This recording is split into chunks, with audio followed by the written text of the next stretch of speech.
Hello kakabsat, part 3 na tayo. So ito na yung tinatawag naming drip cake.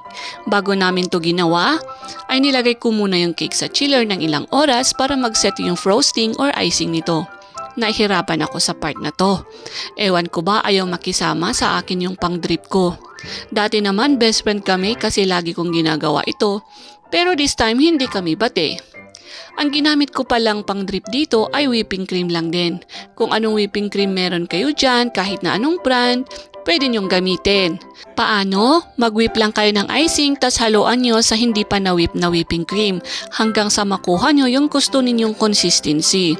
After that, ilagay sa piping bag para makontrol mo kung gaano karami or kahaba yung gusto mong drip.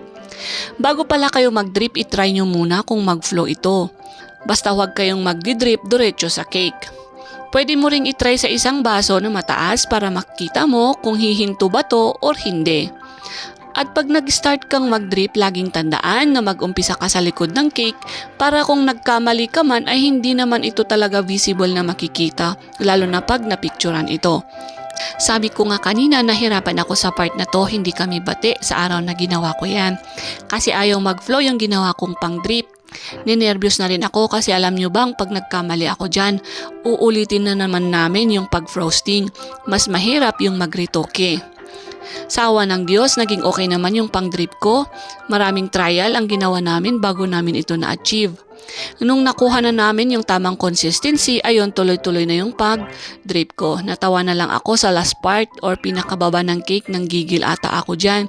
Kasi in-enjoy ko na masyado yung pag-drip kaya nasobrahan ko. So tapos na guys, nakahinga na rin ako ng maayos at natanggal yung kaba ko sa dibdib. At kung naabot mo yung part ng video na ito, maraming salamat po. Tandaan, sa pag-abot ng tagumpay, walang madali, lahat pinaghihirapan, pinag-aaralan at merong proseso na kailangang pagdaanan. Walang shortcut sa success.